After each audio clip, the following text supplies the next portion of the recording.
programa Mais Saúde está começando. Hoje o tema é sobre raiva. Você sabe o que é raiva? Sabe como transmite? Então, hoje nós vamos ficar sabendo com o médico veterinário, Dr. Paulo Fadil, que é médico veterinário da Defesa Agropecuária.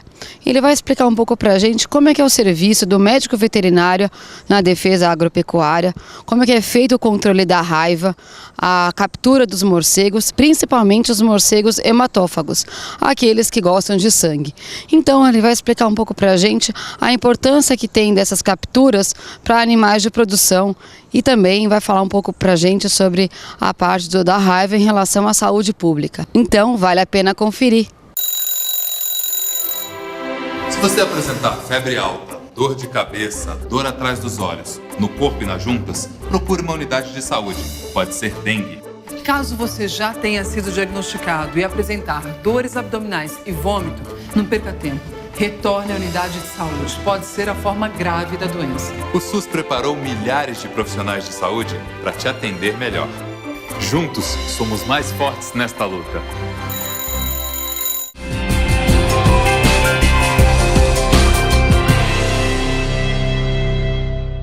Nós estamos aqui com o médico veterinário da Defesa Agropecuária, Dr. Paulo Fadil, que participa também da coordenação da agropecuária aqui da Defesa. E ele é uma pessoa muito importante nesse lugar, que ele vai falar para a gente sobre a raiva e sobre os morcegos hematófagos. Tudo bem, doutor? Tudo bem, boa tarde. Boa tarde. É um prazer falar com o senhor, ainda num tema tão importante sobre a raiva. E eu queria que você explicasse um pouco para a gente, o médico veterinário trabalhando nessa área. Na verdade, a gente tem um programa estadual de controle da raiva dos herbívoros. Então, quer dizer, seriam animais de produção. Mas é lógico que a raiva, por ser uma zoonose, então está ligado diretamente à parte de saúde pública, né? Então, todos os cuidados que a gente tem que ter para prevenção da raiva, para evitar um contato desses animais de produção com os criadores, com os peões da fazenda. Então, quer dizer, é um risco, que, na verdade, que a gente faz é a prevenção para a raiva não atingir o ser humano, né?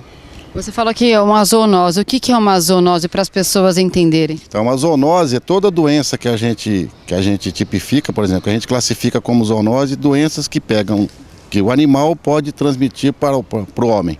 Então, qualquer doença que o animal transmite para o homem é caracterizada como zoonose. E nesse caso eu sei que o senhor vai à caça aos morcegos hematófagos. E eu queria que você explicasse para a gente o que é esse morcego hematófago justamente na área da produção. Isso interfere na saúde humana, na saúde pública? Na verdade, a gente não é uma caça a morcego. Na verdade, a gente faz faz um controle da população, né? Para evitar, primeiro, o prejuízo econômico para o produtor, né? Porque a raiva... Quando o morcego transmite a raiva para um bovino, em 100% dos casos a raiva mata. Então a gente previne o prejuízo econômico. E o muito mais importante que isso é prevenir um risco à saúde humana, um risco de um proprietário, de um profissional do campo adquirir essa doença, que é, como eu falei, ela é fatal. Agora, um animal de produção, seja um bovino, um equino, um ovino que tenha sido mordido sendo contaminado por um morcego, ele pode passar então para o ser humano? Se o proprietário acabar não vendo, não tendo esse controle todo? Embora seja rara a transmissão do herbívoro para o ser humano, ela pode ocorrer, principalmente por manipulação. Então, de repente, o peão acha que o animal está engasgado com alguma coisa, vai mexer na boca desse bovino ou do equino. Então, ele pode, se ele tiver um ferimento na mão, por exemplo, ele pode se contaminar com o vírus da raiva. Então, a gente fala sempre que tiver um animal apresentando algum sintoma, para ele procurar a Defesa Agropecuária, né? Que a gente tem pessoas habilitadas, pessoas treinadas, com todos os equipamentos de segurança, né, com EPIs, com luvas, que vão fazer esse trabalho. E esse pessoal nosso, todos eles já sofreram a pré-exposição, que a gente chama. Então esse pessoal tem vacina e tem uma imunidade para trabalhar com esse tipo de programa. Agora, deve ser bem difícil, porque normalmente assim, as fazendas tem grande quantidade de bovinos e um aras tem um monte de cavalos ou mesmo a produção de ovinos e caprinos. Como é que fica para controlar uma situação dessa? Porque só para as pessoas entenderem, quando tem um foco, né, de uma lesão de um animal, pode ser que tenha acontecido em vários outros animais, né? É difícil identificar quais são os sintomas ou as lesões que isso pode ser uma característica. Certo.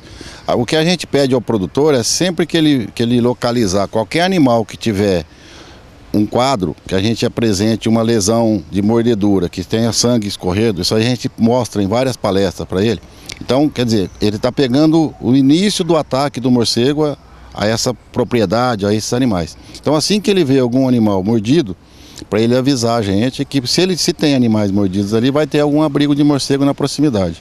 E aí que vocês atuam também, né? Isso. Então como a gente tem vários abrigos cadastrados, a gente vai mandar uma equipe especializada lá, essa equipe vai localizar esse abrigo e vai fazer o controle da população desses morcegos, né? A gente pede também que o produtor vacine seu rebanho, porque os animais, principalmente nessas regiões que a gente vê vários ataques, então a gente pede para o produtor deixar todo o rebanho vacinado, inclusive equinos, suínos, ovinos. Todos os animais da propriedade devem ser vacinados. Agora, eu sei que o senhor sair com uma equipe para fazer essa parte de controle dos morcegos, hematófagos, né? Como é que é feito isso? É uma equipe que tem de várias outras profissões? Vocês vão aonde? Como é que é feito esse controle? Então, as equipes de campo, elas são formadas por pelo menos 2 técnicos agropecuários. Porque como são abrigos de difícil acesso, com riscos, né, em mata, em grutas, então pode ocorrer algum risco de acidente. Então a gente pede para nenhum funcionário andar sozinho. Ele tem que estar sempre por causa de risco. Então, por exemplo, se ele sofre algum acidente, pelo menos tem alguém para pedir uma ajuda. Tá? Então eles só andam em duplas pelo menos. Então nós temos cerca de 4.000 abrigos cadastrados no estado de São Paulo, todos com geoposicionamento, né? Então, todos georreferenciados com GPS. Então, quando a gente faz uma revisão normal do abrigo, anualmente uma equipe passa para fazer essa revisão. Ou então, quando dá um problema em alguma propriedade com foco da raiva, a gente faz um trabalho que a gente denomina de perifoco. Então, num raio ali de 10 a 12 quilômetros ao redor daquela propriedade, todos os abrigos ali que a gente tem cadastrado, eles são visitados. Todas as propriedades ao redor a gente comunica com o produtor, avisa para ele vacinar o seu rebanho. Enquanto isso, as equipes vão procurando naqueles abrigos regionais se tem algum abrigo que está com uma quantidade muito grande de morcego. Agora, e se você não tiver um abrigo cadastrado, vocês conseguem saber como que tem esse abrigo? Então, através do próprio produtor, o funcionário da propriedade, a gente pergunta se tem alguma casa que foi abandonada recentemente, algum vizinho, se ele sabe. Porque essa informação, na verdade, quem tem que passar para a gente é o produtor, porque a gente não consegue ter tempo suficiente para correr a propriedade inteira, porque às vezes tem propriedade grande e tal. Então a gente pede para o funcionário, pede para o proprietário para saber se tem alguma casa abandonada, algum poço, de repente, que foi desativado, que ainda possa estar aberto. Então, a gente explica para ele os vários tipos de abrigo de morcego para ele tentar facilitar a localização desse abrigo para a gente. Agora, existem vários lugares onde esses amigos morcegos podem se localizar, fazer sua grande moradia. Como é que é? A gente costuma classificar os abrigos em abrigos naturais e abrigos artificiais. Então, abrigos naturais são grutas, cavernas, oco de árvore, desse tipo assim. Por exemplo, tem uma variedade de abrigos naturais. E a maioria hoje são abrigos artificiais. Abrigos artificiais são abrigos que o homem construiu. Então é o quê? São casas abandonadas, são pontes sobre rodovia, túneis, esses túneis de captação de água que passam por baixo de rodovia.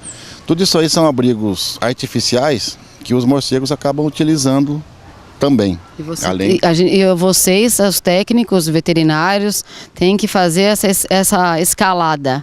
Tem que fazer, a gente tem que... Entra nos buracos... Entra nessas grutas, entra nessas tubulações de rodovia, porque na verdade a gente tem que tentar localizar se tem morcego ali ou tentar localizar se aquele abrigo de repente for um abrigo novo. A gente às vezes pode não ter cadastrado aquele abrigo, então a gente vai saber se existe um morcego hematófago ali para cadastrar.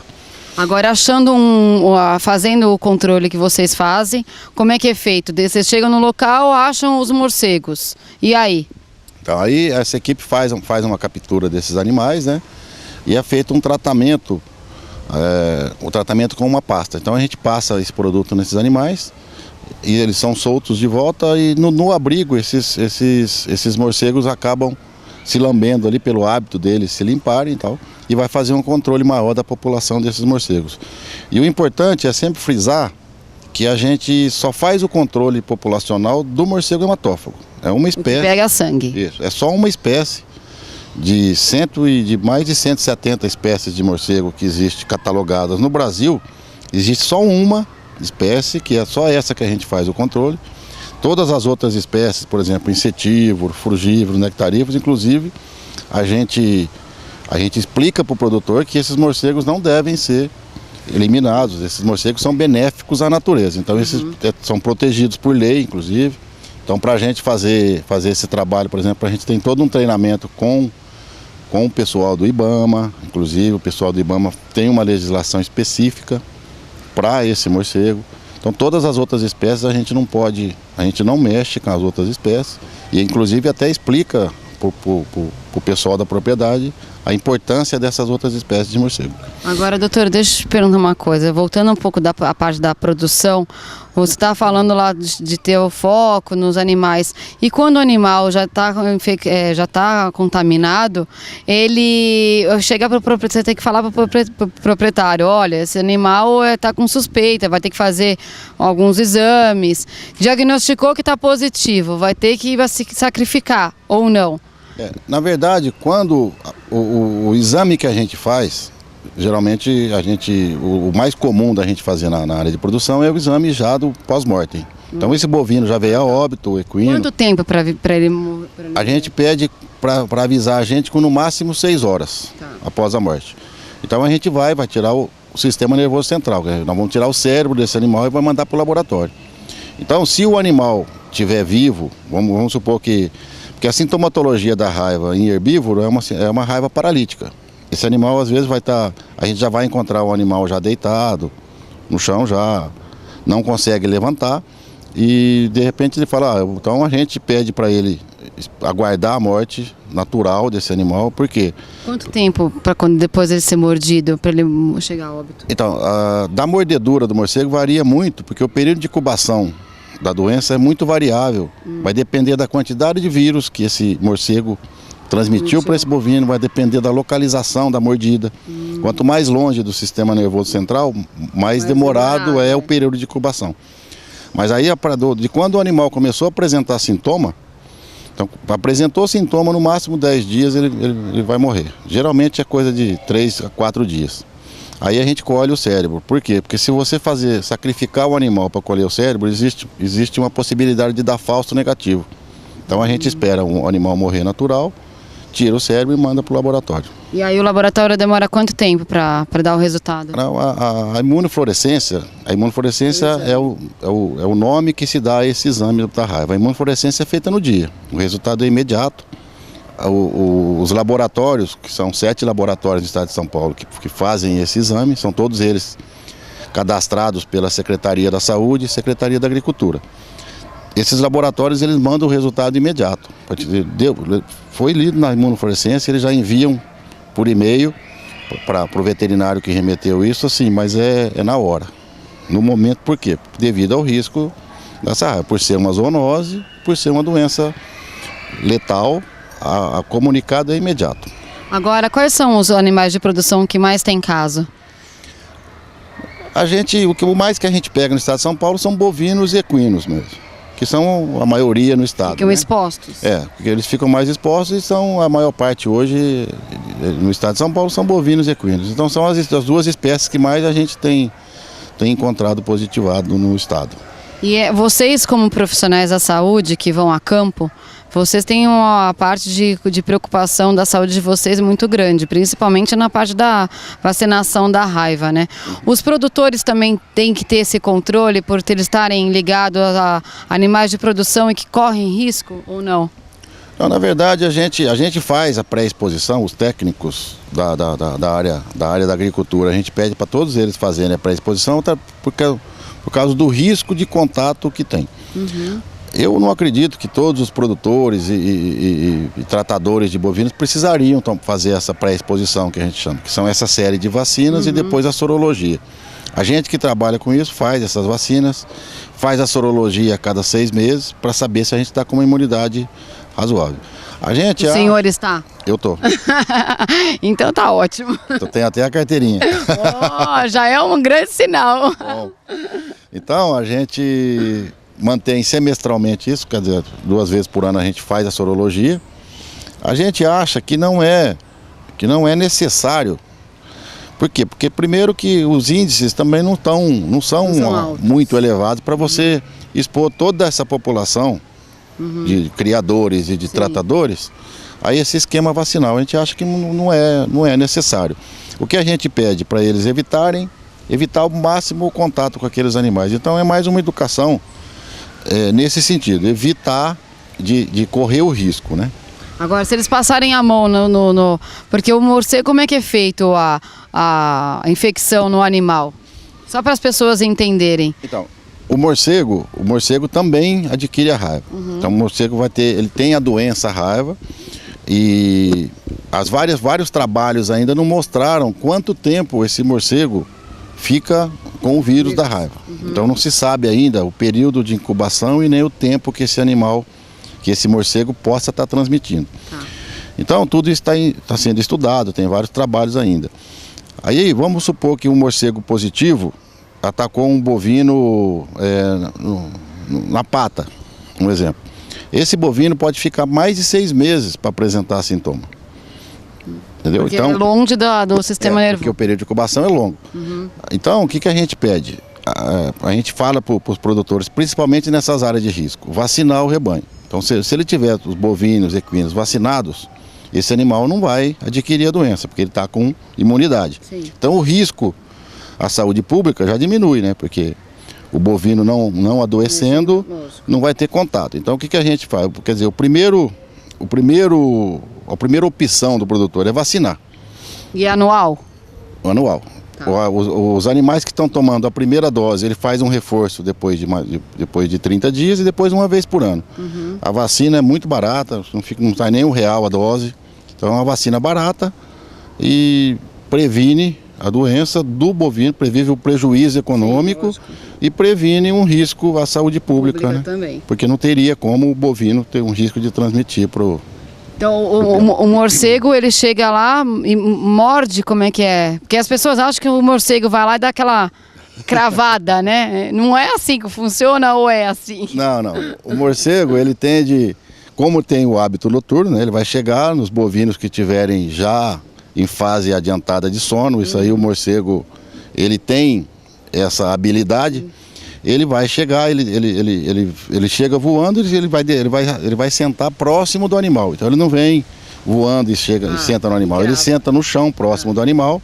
Aí ele vem caminhando, chega próximo, aí que ele vai dar uma mordida. Então ele também não morde com os caninos, ele morde com 2 incisivos pequenininhos, quer dizer, a lesão é pequena.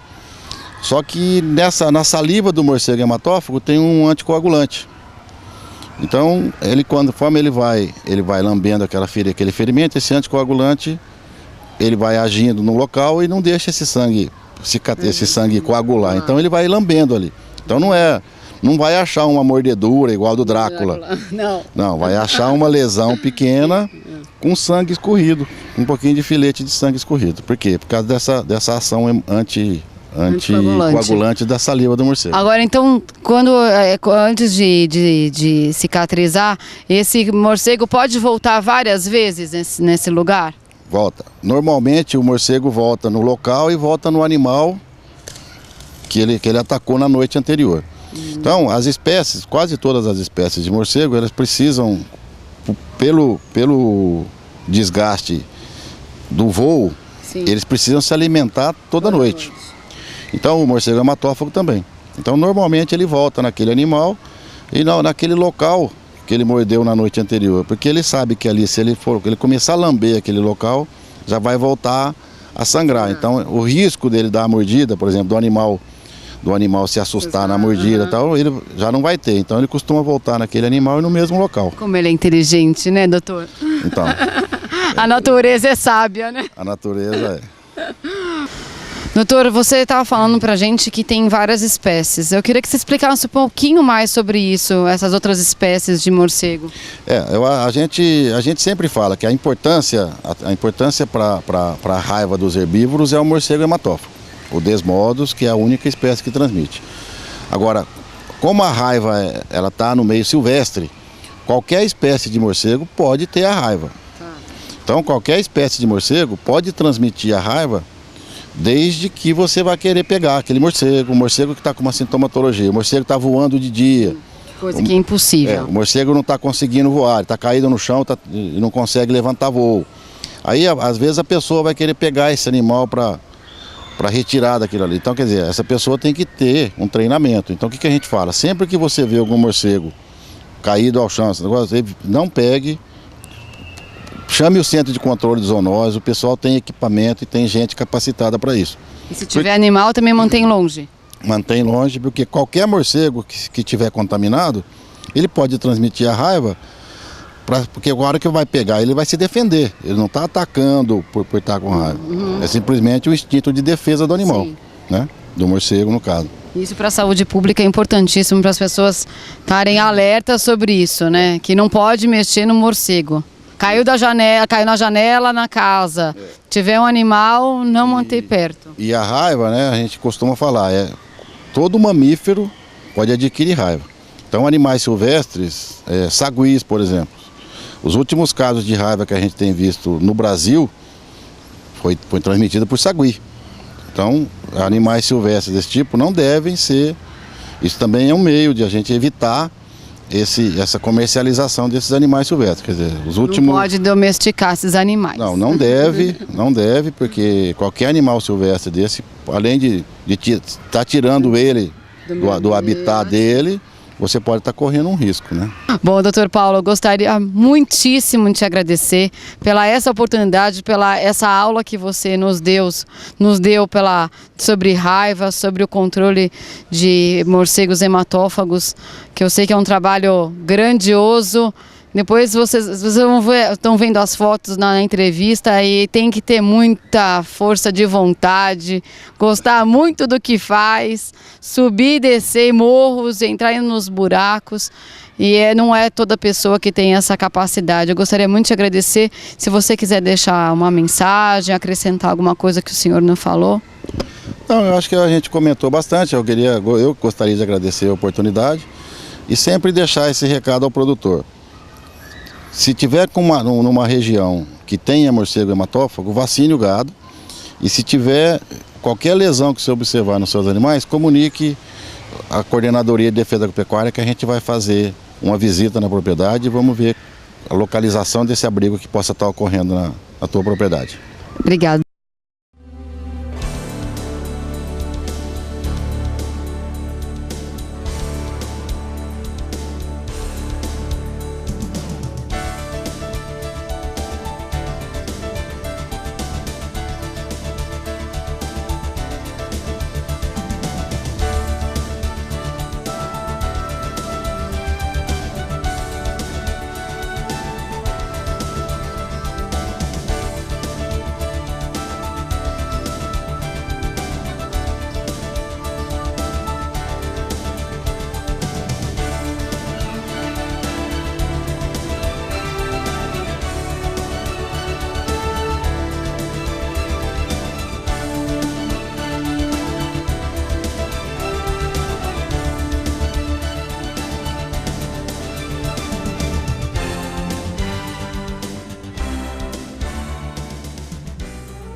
Se você apresentar febre alta, dor de cabeça, dor atrás dos olhos, no corpo e nas juntas, procure uma unidade de saúde.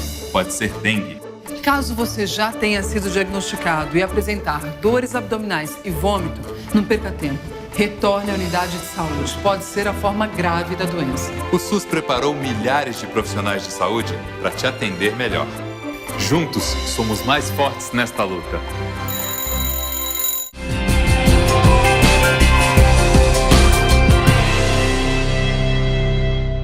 O programa Mais Saúde fica por aqui, espero que vocês tenham gostado. Hoje o tema foi muito interessante sobre a raiva, sobre os morcegos hematófagos. E vocês ficaram sabendo pela entrevista que eu realizei com o Dr. Paulo Fadil, que é médico veterinário da Defesa Agropecuária, que falou um pouco pra gente, como vocês viram, a importância que tem o médico veterinário nessa área de captura aos animais, de captura aos morcegos hematófagos, aqueles que se alimentam de sangue, principalmente nos animais de produção, como boi, cavalos, ovinos, caprinos. Tudo isso ele falou pra gente no nosso programa, como vocês viram, e também falou a relação dos morcegos em relação à saúde pública, a preocupação dos morcegos em relação à saúde pública.